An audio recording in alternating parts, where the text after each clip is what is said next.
Bueno, pues en esta mesa de trabajo es un diálogo entre psicomotricistas entre México y Uruguay. Al coordinador de la mesa, maestro Nicolás Guzmán Nava. Entre los participantes van a estar la maestra Nayeli Asbolio, el doctor Juan Mila de Marchi, doctor Rafael Velázquez Díaz y al maestro José Luis Nava Ramírez. Muchas gracias. Bueno, pues nuevamente buena tarde a todos los asistentes. Esta mesa está planeada simplemente como una tertulia entre psicomotricistas, ir un poco en el esquema que nos marca el Congreso, que es la actualidad y el futuro de la psicomotricidad. Es ver cómo se han roto ciertos paradigmas y tal vez saber que toda esta misma dinámica que hemos estado viviendo por ya más de 9 meses tal vez tenga una repercusión para nuevas generaciones o irnos adaptando también a esta nueva tecnología, ver cómo la psicomotricidad puede permear también estos medios. No, en primer lugar quería decirles que hemos trabajado mucho este tema con compañeros de psicomotricidad de muchísimos países. Y cada país está en una situación totalmente distinta. Nosotros hemos vuelto a la asistencia presencial con todos los recaudos y protocolos sanitarios, pero en plena pandemia, en el momento del quedarse en casa más duro, se pudo realizar trabajos teleasistencia en varias sesiones psicomotrices, en gerontopsicomotricidad fundamentalmente, y en el trabajo con adolescentes y el trabajo con niños, sabiendo que la psicomotricidad es fundamentalmente presencial. El trabajo corporal de la formación continua de los psicomotricistas no se puede realizar por vía virtual. El trabajo de supervisión sí se puede hacer, y lo hemos hecho. Y las intervenciones psicoterapéuticas o terapéuticas tienen ciertas restricciones. Yo pienso que, por ejemplo, a mi analista le debe haber costado muchísimo hacer el cambio del diván a un cara a cara y por una sesión virtual. Sin embargo, ese costo que debe haber tenido para él, para mí fue muy necesario y fue muy bueno. De la misma manera, para algunos de nuestros pacientes fue necesario y muy bueno, y para otros pacientes no pudimos continuar el tratamiento, aunque no perdimos contacto. Entonces, ¿cuál es el futuro? Yo pienso que esta pandemia va a pasar, como las que han pasado todas las pandemias a lo largo de la vida, y volveremos a la presencialidad. Volveremos a la presencialidad porque la necesitamos. Somos seres gregarios que necesitamos juntarnos, que necesitamos estar intercambiando. Este encuentro fue muy, pero muy bueno, pero hubiese sido otra cosa si hubiese sido presencial, no hay duda. Y para apoyar lo que les estoy diciendo, voy a utilizar una transparencia de mi amigo Gerard Herman de Francia, del Instituto Superior de Psicomotricidad de Francia. Y me gusta mostrar esta transparencia por lo siguiente, porque muestra la evolución de la psicomotricidad y de la profesión del psicomotricista desde el año 68. Si ustedes observan, los psicomotricistas solo trabajaban en Francia con los trastornos del aprendizaje y el hándicap mental, y trabajaban en el ámbito escolar. Trabajaban en los consultorios, en los gabinetes, como dicen los franceses, y en las escuelas. Nosotros, en Montevideo, en el año 74 se crea la profesión y el diploma de Estado en París, en la Sorbonne, el Instituto Superior de Psicomotricidad y Relajación de París, y apenas 4 años después se crea la formación de grado en psicomotricidad por una simple cuestión. Si la psicomotricidad existía en la Sorbonne, en París, en la Facultad de Medicina, ¿cómo no iba a existir en la Facultad de Medicina de Montevideo? Pero desde aquel perfil inicial, nuestros primeros programas de estudio fueron la transcripción y la traducción de los programas franceses a la actualidad. Miren la explosión, la verdadera explosión en el perfil disciplinar y el perfil profesional de la psicomotricidad, donde tenemos el trabajo, por supuesto, en gerontopsicomotricidad, como lo vimos en el Congreso a través de la exposición de Soledad, los tratamientos desde el nacimiento a la muerte, desde la neonatología o la mujer embarazada, hasta la gerontopsicomotricidad, todo el trabajo que se desarrolla en los servicios a las personas con la formación de los profesionales destinados a ocupar ese sector, lo que los franceses llaman los males de la civilización, el burnout, las adicciones, las dependencias, los síntomas, el síndrome postraumático o psicotraumático. Francia de psicomotricistas que trabajan, el mundo del trabajo. Acá la psicomotricidad danesa tiene una enorme experiencia, los daneses trabajan con adultos, no trabajan con niños, y tienen un saber acumulado enorme, pero por problemas de idioma y de idiosincrasia no hemos tenido demasiado contacto. Nosotros hace 6 años que tenemos contacto permanente con la Universidad de Copenhague, con una visita e intercambio de estudiantes y profesores, estamos desarrollando programas conjuntos sobre el mundo del trabajo, que esto sí que es algo inagotable, y mucho más en este momento, el trabajo con los equipos que trabajan en salud y en educación, la prevención, la educación, la formación de educadores, la educación psicomotriz. Es decir, no es que un psicomotricista haga todo esto, no. Los psicomotricistas se forman con una base seguramente y luego pueden optar por todo este campo disciplinar y profesional. Y en este momento en Uruguay nosotros tenemos psicomotricistas que trabajan exclusivamente en neonatología y no trabajan en otras áreas o con otros colectivos. Y psicomotricistas que trabajan y estudian en gerontopsicomotricidad y no trabajan con otros tipos colectivos. Entonces, yo creo que el futuro de la psicomotricidad no tiene techo, no tiene techo. La pandemia es una situación compleja, difícil, que hay que seguirla atravesando y estamos todos esperando que termine el año como que mágicamente a partir del 2021 va a pasar otra cosa, pero bueno, tal vez eso no sea tan lineal, tengamos más a mano las vacunas y esta pandemia sea un difícil recuerdo en el futuro.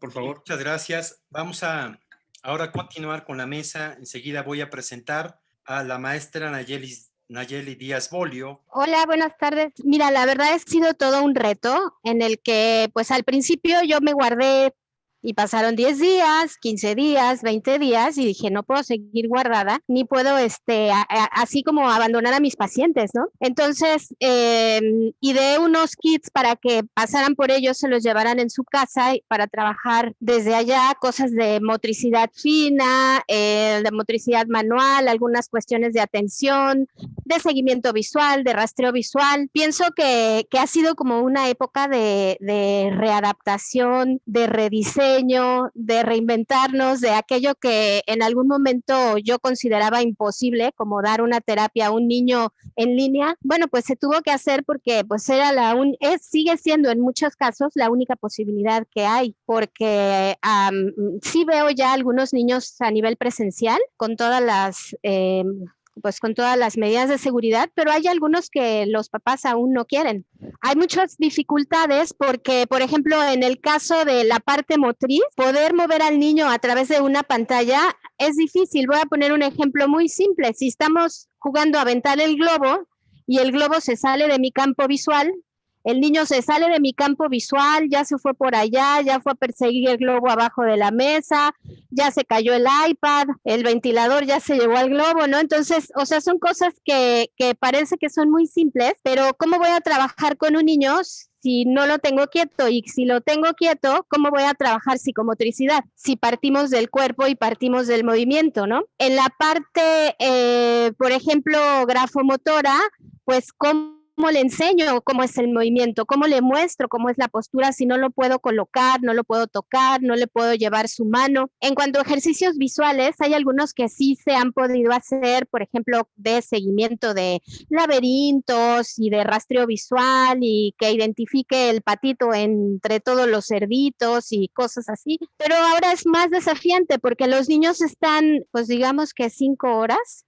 en la escuela virtual y entonces después llegan conmigo a una terapia que también es virtual, llegan cansados, llegan agotados, con un sistema visual estresado, con un sistema motor también estresado de estar sentado, de no moverse. Entonces creo que es muy desafiante para los psicomotricistas y sobre todo para los niños, porque los niños su naturaleza es el movimiento y moverlos en una pantalla pues es complejo. Entonces, pero no es imposible, ¿no? Creo que tendremos que ir rediseñando y buscando materiales y buscando técnicas nuevas para poder acercarnos a ellos. Es muy importante, por ejemplo, el apoyo del cuidador. Cuando hay un buen cuidador del otro lado, ya sea la mamá, el hermano mayor o la persona que asiste en la casa, entonces es posible, pero hay muchas veces que no, porque a veces hasta es peor que una mamá que está estresada, que no tiene paciencia, que se desespera con el hijo, pues la ponemos a ayudarlo y le empieza a recordar lo mal que lo hace y que así no es, y entonces el niño acaba llorando y pues es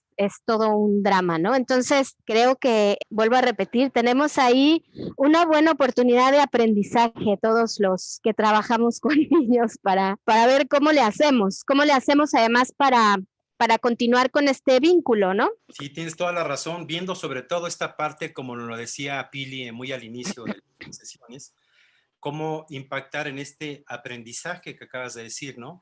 En esta memoria visual, donde no solamente está el aprendizaje per se, tienes dos bloques más, lo motor, que lo puedes hacer como tal, pero la parte afectiva, que debes de mezclar, ¿no? Entonces esa parte afectiva, que como dices, no es a veces la madre la que puede facilitarnos, sino nos inhibe más, ¿no?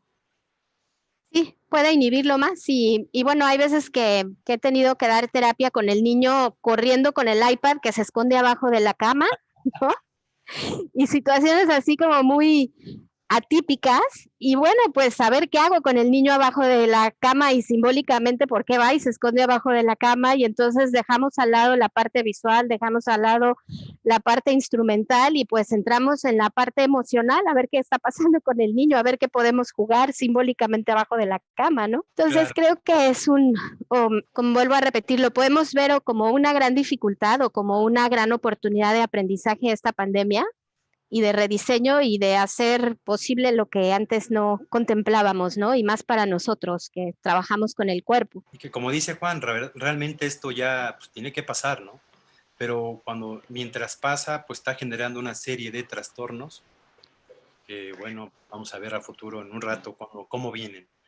Naye, Yo me he dado, perdón, nada más para terminar, me he dado cuenta que en muchos niños que tienen como mayores dificultades de integración sensorial y en toda la parte de integración corporal, que los he visto después de 7 meses, la verdad es que se fueron para atrás. Sí ha habido como muchos niños que se quedaron estancados y que incluso se fueron para atrás en cosas que ya habían adquirido y que vienen muy estresados, muy desorganizados. Y bueno, pues es toda esta mezcla de no moverme, de qué está pasando en el mundo, del estrés emocional de toda la familia, ¿no? Entonces, esperemos que pronto podamos salir de esto. Naye, muchas gracias. Bien, enseguida les presento al doctor Rafael Velázquez Díaz. Yo quisiera hacer una analogía en el antes y después. Bueno, antes y durante la pandemia y después hablaremos del después. Pero en este momento, bueno, vamos a partir de que el ámbito del psicomotricista, por lo menos en México, ha ido ampliando. Hace 29 años que de alguna forma comencé este trabajo en el hospital, no existía la intervención neonatal en la unidad de cuidados intensivos neonatales en el área de salud. Comenzó y se inició poco a poco, después vino la formación en la maestría de psicomotricidad y pudimos desarrollar en el hospital las técnicas de estimulación temprana psicomotriz. Esto lo hicimos durante todos estos años en la unidad de cuidados intensivos para promover una viabilidad y también la estancia corta en las áreas de la terapia intensiva. En aquella época era muy difícil, complejo, no había las facilidades y las posibilidades en las autoridades. Sin embargo, hubo quienes creyeron en esto y se fue dando de una forma muy acorde y adecuada. Desde ahí inicia, ¿no? Esta intervención. Después nos vamos a las salas de estimulación temprana psicomotriz, a las áreas de psicomotricidad de niño pequeño, y aquí vemos una de esas imágenes donde interviene. Aquí básicamente el programa es la inclusión de los padres y de las madres, y literal, aquí están los papás, y ahí están las mamitas, y también hay abuelitas, y también hay tías, que de alguna forma empiezan a promover este desarrollo de la estimulación temprana psicomotriz, tanto en niños regulares sanos como en niños con algún de alto riesgo neurológico o con una alteración de tipo neurológica. Estas salas, que son salas donde actualmente trabajamos y es material diseñado por nosotros, sino que también, de acuerdo a las necesidades, se han ido transformando y haciendo módulos diversos, y hay muchas técnicas. Tenemos como antecedentes a toda la escuela francesa y española que tiene mucho trabajo al respecto, y que de ahí, basándome en esto, yo me dio posibilidad de ir diseñando esto que vemos en este momento. Esto nos va a servir para el después. ¿Por qué? Porque hoy tenemos que tener áreas de simulación donde podamos desarrollar todos estos patrones de movimiento y que podamos darle la oportunidad y darle esta alternativa a los pequeños de seguridad. No se puede hacer esto en la calle o en los parques o en áreas abiertas como el campo, porque esto ya es más difícil, más en las poblaciones urbanas en nuestro país. Entonces esta es una muy buena alternativa. Seguramente que se requiere de mayor capacitación y de estudio, de formación para todo el personal que atienda estas áreas. Y bueno, en nuestro país podemos identificarlas como el área educativa en la educación inicial, el área clínica en el área de salud, como la que están ustedes viendo, y otras actividades que van a ser las de crianza, que son las que se hacen en casa y las que hoy se pueden hacer y se están haciendo en casa por la pandemia. Yo quisiera hablar de esto desde un punto de vista muy positivo. ¿Por qué? Porque si empezamos a hablar todo lo malo y todas las barreras, pues van a ser muchísimas. Yo quisiera ir hablando de soluciones. Aquí una de las alternativas, por lo menos en esta práctica, no es la única práctica que tenemos en nuestro centro. Tenemos prácticas psicomotrices desde bebés recién nacidos, lactantes maternales, preescolares, adolescentes y también adultos mayores. Pero en este aspecto, hablando de los niños pequeños, ¿cómo se ha ido manejando durante la pandemia? Nosotros lo hemos ido manejando de la siguiente manera. El apoyo, y bueno, como ya tenemos un trabajo previo con las mamás principalmente, vamos dirigiendo. Nosotros tenemos la oportunidad, como pudieron ver en las imágenes, de que ellas entren a la sesión, participen y sean monitores de la misma sesión. Nosotros trabajamos con ellos, pero como la población es amplia, entonces nosotros dirigimos. No podemos estar con uno a la vez cuando es un grupo de 15, 20 niños. Sin embargo, también tenemos sesiones individuales en los casos de lesión cerebral severa o de una atención personalizada que se requiera. Entonces, en este tipo de situaciones, en los dos, hay el acercamiento con la mami o alguien de la familia o de los cuidadores primarios que esté muy allegado a este proceso. Y ellos son nuestras manos, ellos son nuestros ojos, nuestros oídos. Y a través de la pantalla vamos dirigiendo, vamos manejando, y nosotros en muchas ocasiones vamos haciendo esta simulación, ya sea un muñequito a la mano o lo hacemos con otro pequeño si es que lo tenemos a la mano, porque también seguimos teniendo sesiones individuales con todas las normas de sanitización necesarias y trabajamos en forma individual. Esto viene a ser importante porque al ir dirigiendo a la mamita, ella se va responsabilizando, va asumiendo y va haciendo propio el conocimiento, y entonces se da cuenta que puede aprenderlo. No determinar de manera exclusiva como si el terapeuta o el psicomotricista es el único que puede y nadie más puede tocar al bebé. Esto no es así. Los padres deben de aprender. Claro, hay cosas y técnicas que son solamente del especialista, pero habrá otras que sí puede hacer la mamá, el papá o algún miembro de la familia a través de la enseñanza, a través de la capacitación, a través de la confianza y a través del amor. Es muy importante poder plasmar todo, conjugarlo para responsabilizar esta práctica psicomotriz. Una vez que esto se va dando, vamos haciendo manejos y objetivos claros y vamos trabajando nosotros unas tarjetitas donde vamos desarrollando los objetivos y las actividades. Y ellos van haciendo su tarjetero y ellos van haciendo el manejo de estas actividades a lo largo de una sesión que dura aproximadamente 45 minutos más o menos. Pero bueno, se hace una sesión dirigida y esto se puede reproducir en casa. Sí, gracias. Bien, vamos a seguir con nuestra mesa y ahora seguimos con el maestro José Luis Nava Ramírez. Muchísimas gracias, Nicolás. Bueno, tengo la posibilidad de ejercer diferentes roles para promover de alguna manera lo que es la importancia de la psicomotricidad en México. Afortunadamente tengo la virtud de coordinar a 53 terapeutas físicos y la posibilidad también de actuar en muchos contextos dentro de los roles que juego como coordinador y como operador clínico de poder difundir la psicomotricidad. Hay diferentes servicios que me permiten oscilar y conjuntar equipos de trabajo muy concretos desde el área neonatal, desde el área pediátrica, con particularmente trastornos globales del desarrollo, pero al igual que trabajamos con trastornos ortopédicos y deficiencias neurológicas en adultos. El trabajo es interesante, es muy amplio. Aquí el escenario que nos permite entender y enfrentar de alguna manera es la resistencia que tienen muchas de las personas clínicas a una escucha, a un acompañamiento, a una contención que en diferentes contextos vamos a tener. Particularmente yo estoy en el día a día con la psicopatología, sobre todo con el cuidador primario, que desborda emociones, que está con la necesidad de escucha.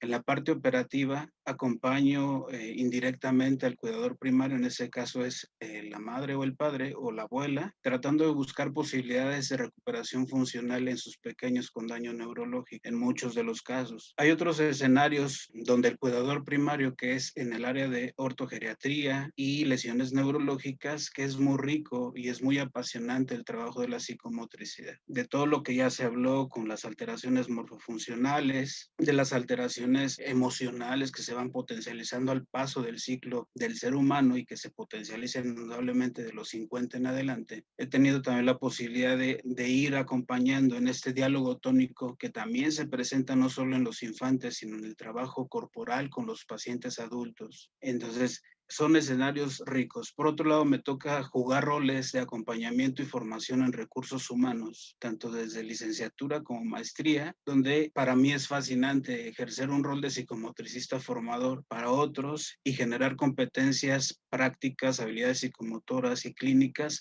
cada vez más potenciales. La postura que yo tengo es ir generando competencias sólidas que permitan establecer una fusión entre elementos intrínsecos de todo lo multisistemático interno de todo el cuerpo y vincularlo con todo este quehacer psicomotor que día a día tenemos. El diálogo tónico, el tono, la postura, el movimiento, todos los procesos psicomotores, con ello el comportamiento psíquico, emocional que gobierna en el ser humano. Cada escenario que se toca, cada plataforma y cada tecnología que se tiene que implementar con esta realidad que vivimos son posibilidades, son áreas de oportunidad como psicomotricistas que podemos adaptar. Como ya se ha mencionado, pues indudablemente lo presencial es muy diferente, pero podemos migrar en algunos elementos desde el punto de vista formativo y tratar de hacer escenarios simulados para aquellos psicomotricistas que están en formación. Para aquellos que ya lo son, pues podemos tener escenarios virtuales que son de enorme apoyo y que puede complementar un tanto. Afortunadamente, como se hablaba, son periodos temporales, es una crisis que estamos enfrentando, pero la realidad en espacios hospitalarios clínicos estamos enfrentándolo desde hace mucho tiempo con los cuidados preventivos, con los protocolos necesarios para cuidar a mucha gente, ¿no? Y cuidarnos nosotros mismos. Esa es una realidad que vivimos. Instituto Nacional de Rehabilitación sigue en un cambio constante. Mucho de esta transformación radica en el trabajo del día a día y con proyecciones de crecimiento, investigación y publicación en un constante trabajo con muchos clínicos fusionados en ese trabajo intradisciplinar. Esa es mi aportación. Muchísimas gracias, Nicolás. Gracias, José Luis. Fíjate que cuando estás justamente hablando de esta intervención que ahora estamos haciendo a través de los diferentes medios digitales, yo me evoco un poco a mi experiencia también, me hace recordar mucho porque, desde luego, a mí me toca atender pacientes también en condición de probable daño neurológico, pacientes prematuros que pues obviamente les apuestan una posible lesión, y en mi trabajo siempre es un trabajo personal y trabajo siempre con los papás, ¿no? Cuando veo a los papás con esa situación de dolor por no saber qué está pasando con sus hijos, no me preocupo por esa zona, ¿no? Porque el medio es el mensaje, es decir, mi intervención, como ven que tomo a su hijo, como ven que empiezo a optimizar los patrones motores base, ellos empiezan a salir de esa herida, bueno, a darse cuenta que a lo mejor es mejor salirse ya de ahí y actuar. Llegan con un dolor, con una cara, con un rostro de situación, una herida narcisista al final, ¿no? Saben que algo está pasando, pero no les han dicho bien qué está pasando. Entonces, pues yo me evoco a trabajar técnicas específicas de la rehabilitación, pero con una contención psicomotora. Y esa parte para ellos les ha funcionado mucho, ha acompañado niños desde los primeros meses de vida, es el primer trimestre de vida. Ahora tengo unos que de 19 años y todo. O sea, en realidad tenemos mucho campo hacia donde movernos, mucha oportunidad de trabajo, ¿verdad? Entonces, a mí el trabajar con el papá, la pandemia no me ha afectado.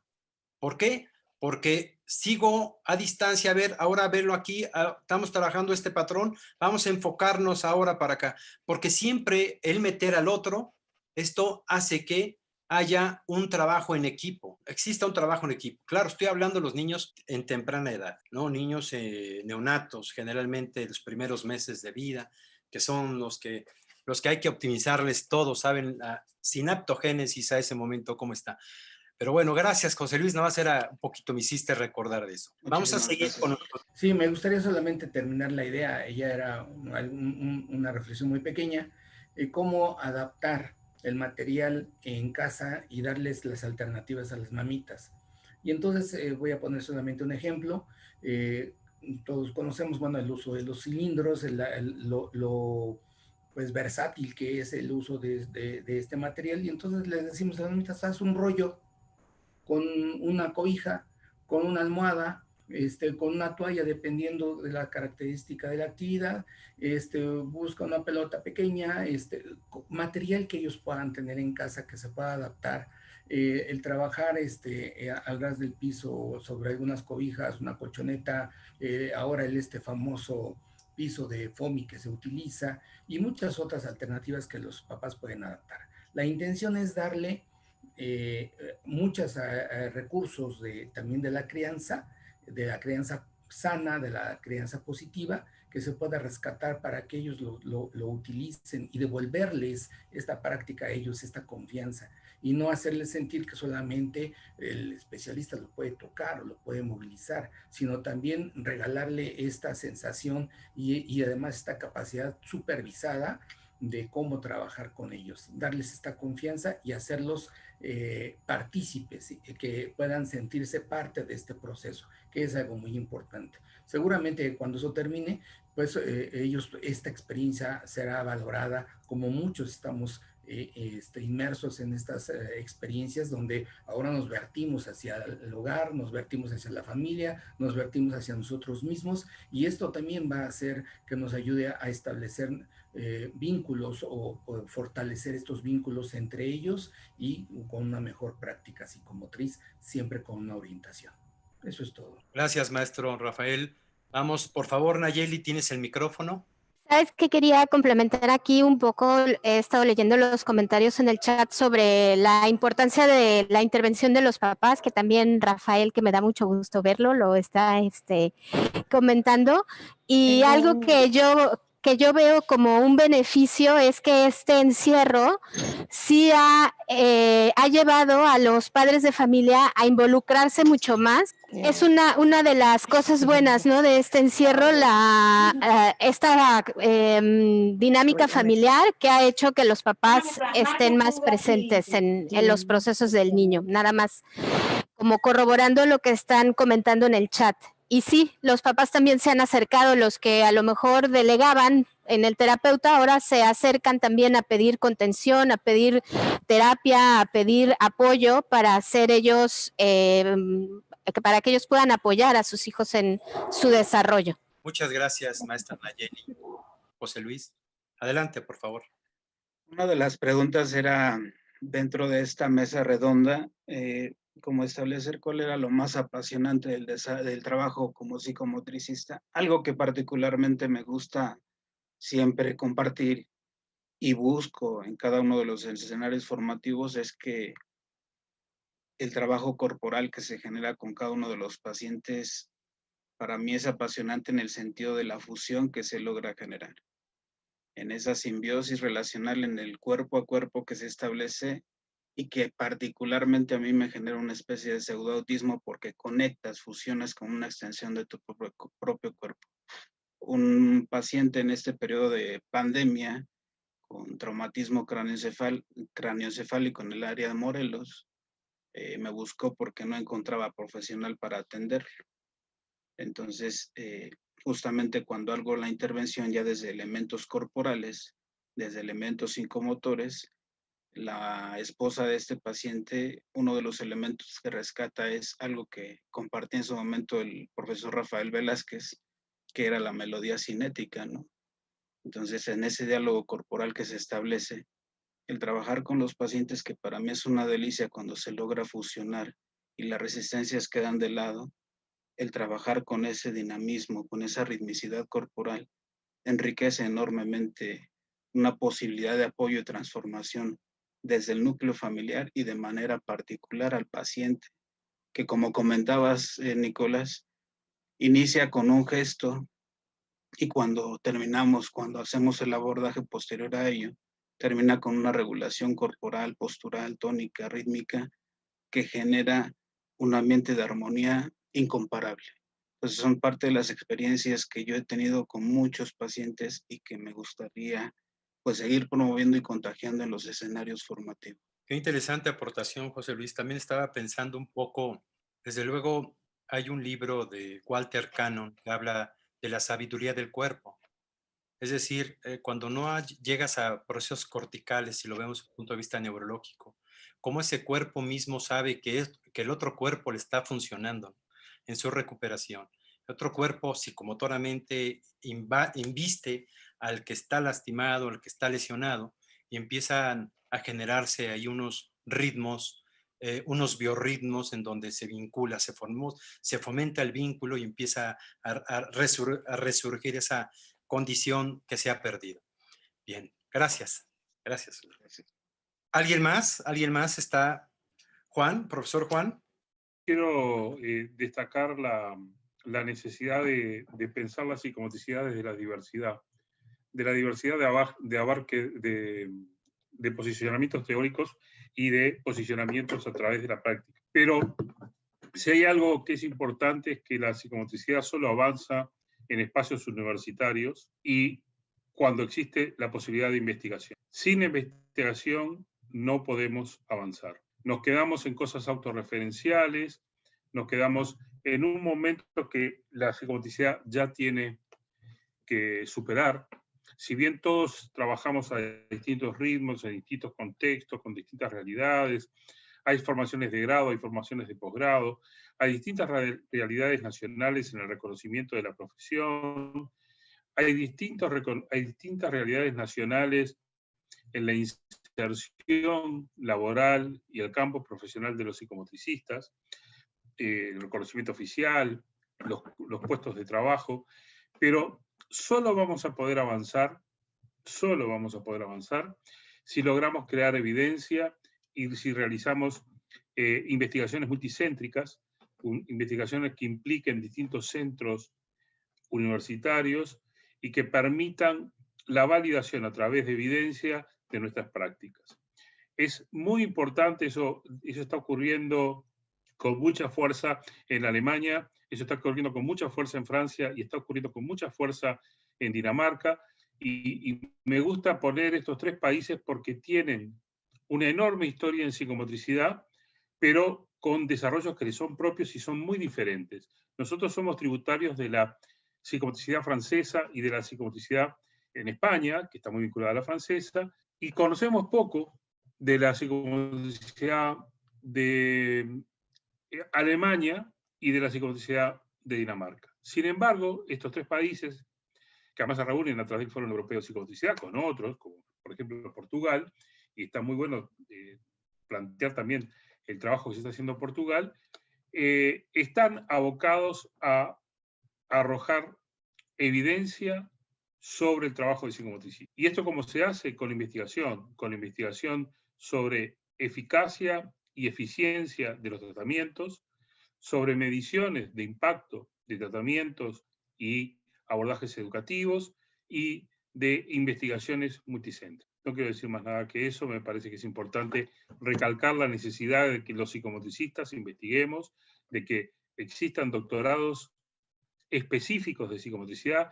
Los psicomotricistas que hacemos doctorados hemos tenido que hacer un recorrido por otros espacios, no hay doctorados de psicomotricidad, hay doctores que han investigado en psicomotricidad, pero y no son demasiadas las tesis de doctorados centradas en la psicomotricidad. Entonces, me parece que ahí tenemos un campo de desarrollo enorme y hay que poner fuerza en esas áreas. Gracias. Muchas gracias, profesor Juan Mila. Sí, desde luego la investigación es contundente para poder tener la evidencia de nuestros resultados en el quehacer de cada día. Muchas gracias. ¿Alguien más que desee tomar la palabra?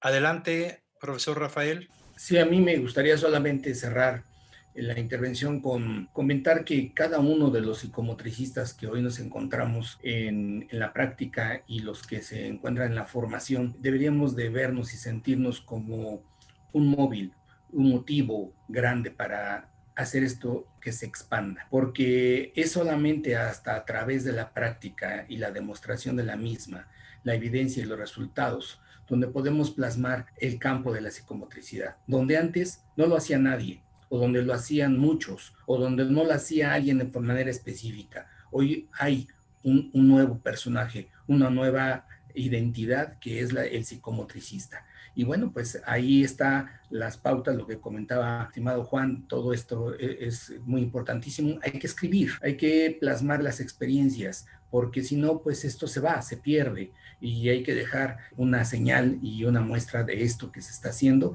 y que no es fácil y que es a lo largo del tiempo y de los años. Yo creo que ya hay materia, por lo menos en nuestro país, para escribir, para hacer estas memorias y para dejar las muestras del trabajo del psicomotricista. Gracias. Gracias, profesor Rafael Velázquez. Bueno, estamos concluyendo nuestra mesa. Pues a todos, muchas felicidades.